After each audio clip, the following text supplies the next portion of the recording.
All right, we'll call this meeting of the Fire Station Building Committee to order, and then a roll call, please. Joe Ulick, Present. Jeff Matthews, Present. Dave Langevin, Present.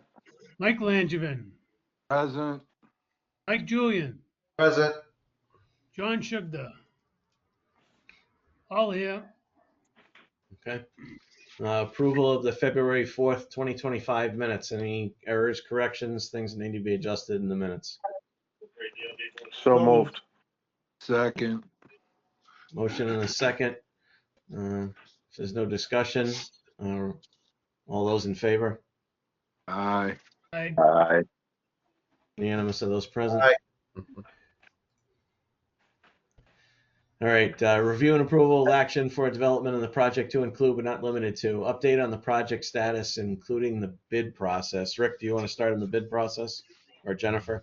Oh, sure. We can do it together. So the bidding will start next Wednesday. KBA will have the drawings to the planned distribution company. Is it by the end of the day, Monday, Jennifer, or Monday morning? Probably Monday morning. I did find out that we could have more time on Monday, but I'm trying to do it for Monday morning. Okay. Used to require like 48 hours, and now they're telling us more like 24. But Okay. regardless, they go live on Wednesday at noon, or by noon on Wednesday. Okay.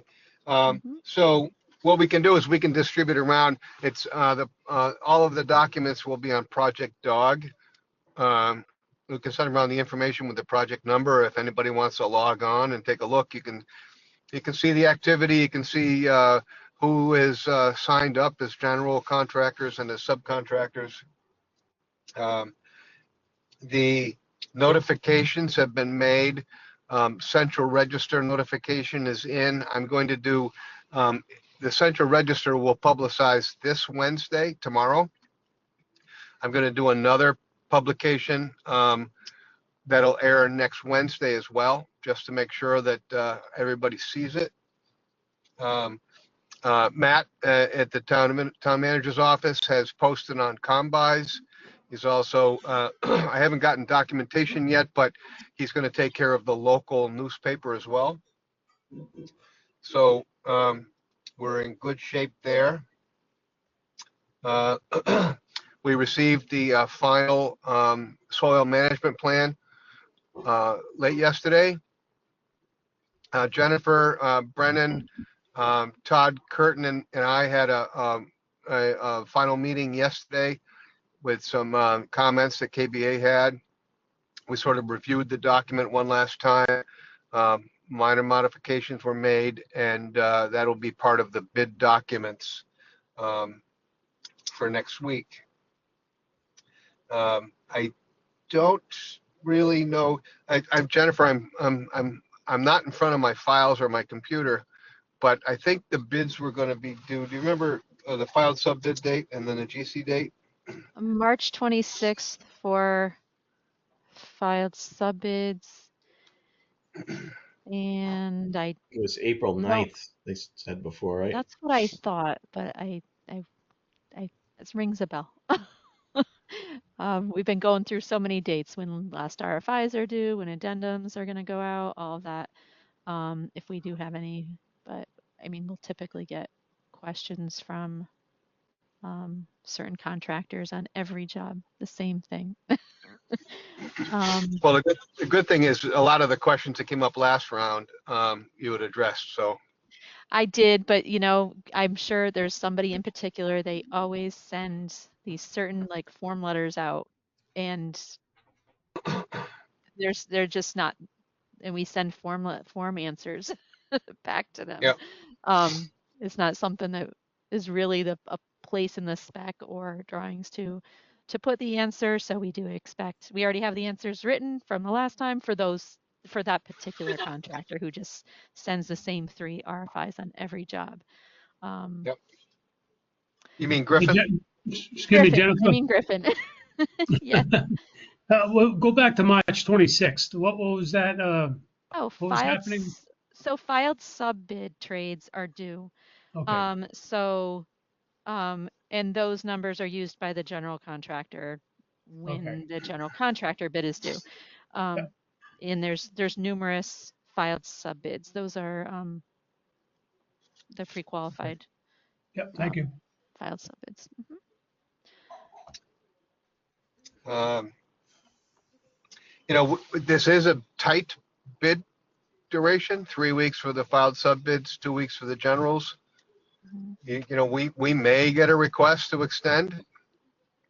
It's happened before, so we'll wait and see on that. But there's really not much more to take place right now other than to get the drawings out on the street. Does that make sense, Jennifer? Yep, it does. Yeah. That's what Right, we're, and to get to that point, I'll just follow in where we were a week or so ago. Is the engineer from DFS, Jake Nunemacher. We had him do the third-party review of the plans, and then we sat down as a work group with the architects, engineers, the fire chief, because he's the authority having jurisdiction on making some of the decisions that would have to be made, and the fire inspector. Mike Julian was tied up on inspections that day. And I have not had a chance to have a face-to-face with him, but we basically came down to a couple of things. There was a question from the fire protection engineer as to the classification of the sprinkler system, and whether it was extra hazard or regular duty, essentially. And we were having them run the calcs on the extra duty based on whether or not the water supply in the street was capable of it without a pumping station, things along those lines. So I don't know, Jennifer, if they had a chance to get to that yet or not. right. No, I don't have that response yet. I know they were trying to do some other things with the hood, Yep. the resizing, or I don't know if that's the right word, but the fire service in the fire service room, they were trying to make some modifications in there and just trying to get things squared away. So I'll check in with them again, but I don't have an answer right now for classification. And where the issue with the sprinkler system comes in is it's one of those things that's open for interpretation. And because of the things that we've prepared for in the future with this building and the fact of the trucks and fire load that would be in there based on what we would require somebody else to do, we felt that it was necessary for us to entertain the extra hazard. Will it have a cost impact? Yes, because it's larger pipe, things like that, different size heads in the apparatus bay area. But the general indications were that the water supply was sufficient enough to do that. And obviously, if we're going to put these requirements on regular commercial entities, things like that, that we should abide by them by ourselves. The next item that we went over was access to the sprinkler room. There has to be a clear path of access to that, and in certain cases, our fire inspector has required commercial occupancy to have an outside PIV valve, which can get fairly expensive adding that into that. So what we asked them to do was jog a couple of things around in the sprinkler room and add a door to the outside on what we would call the delta side of the building, or the side of the training tower, essentially, and giving direct access to the sprinkler room. And we felt that the door was a more economical option than adding the PIV and changing the orientation of the sprinkler system. The last I say major, but cost impact issue was the hood. Obviously, our discussions initially were based on the fact of we are using high-end residential fixtures in the kitchen, and again, it's kind of up to interpretation based on the usage of whether or not something would be required in in regards to a hood system and fire suppression. So again, we went to the fact of we have required others, including churches, things like that, that fall into this classification to put in hoods and suppression systems. So we felt that best interest to practice what we preach and go ahead and add that. So yes, it is going to have a cost impact to it, but we felt that with the chief being the authority having jurisdiction, that we should be going along with what we're requiring of others. Anybody have any questions about those items? Stop going to church, will you? So obviously there was a lot of things that were pointed out in the third-party review, as the engineer had stated to the working group, that a lot of them are pointed out, and whether or not stating that it has to change, but there was discussion about those items. The only other things that we made some adjustments to was having a few less pull stations, and then a couple of the types of detectors in certain areas were changed. So all in all, the significant impact items were the potential for the sprinkler system, the sprinkler room door addition, and then the hood system. Anything else we need to go over on the update there before we kind of already talked about the soil management plan, and then I was going to move on to the underground storage tank. The only other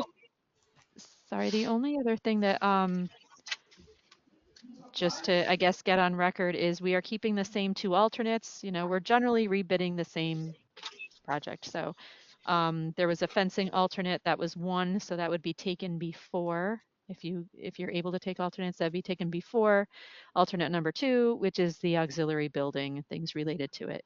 We're not changing the scope of both of those alternates. That's how we went to bid the first time. So we plan to do the same unless there's something that, you know, that you have that changes there. And the only other discussion that we had just in the last couple of days was Jennifer had gotten a question about the comparable products for the brick exterior. So she had showed me another one that actually that we looked at as an option, and it had the same colors, and it actually showed more of the aged look. So we said that it would be an option, and ultimately the actual brick choice would be up to the owner.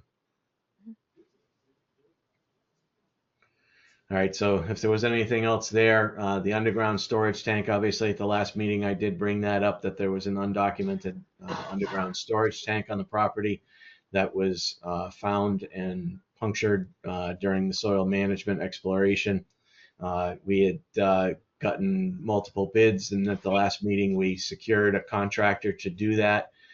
They were out late last week, and they said that the frost was too far in the ground right now. It was originally scheduled to be handled tomorrow, but they've pushed that out to March now. And they've been in contact with Ty and Bond, who's the LSP for it. So I was hoping to get it out of the ground quick so we weren't going to have to worry about it. But at this point, they believe that whatever contents would be in there, because the initial exploration showed that it was water, that it would be frozen inside the tank anyway and be more difficult for them to remove. So right now that project is on hold until things warm up a little bit, and they were shooting for March. They have no other, we are the next project. So as soon as they have an indication that the ground is workable, then they're going to go out and do it. They did already pull the permits, and they already pulled DigSafe for it. Anybody questions? Just so you know, Joe, we did talk about that yesterday with Ty and Bond. They are not going to show that information or indicate any of that information in the soil management plan. Okay. If there was no questions there, moving on, there have been no new developments in the funding sources for the fire station project. Rick, do you have, I did not see any new invoices or anything. No, not at this time. We'll have some next month, next meeting. Okay. No invoices. So if there was nothing else that needed to be added to the agenda, discussion of the next meeting date.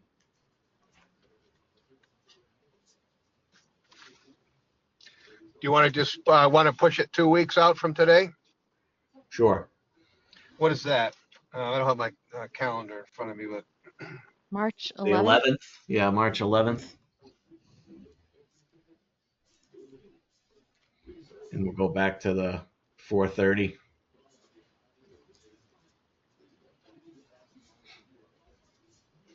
All right, so March 11th at 4:30. If there's nothing else, do I hear a motion to adjourn? Motion to adjourn. Second. Motion in a second. All those in favor? Aye. Aye. everybody,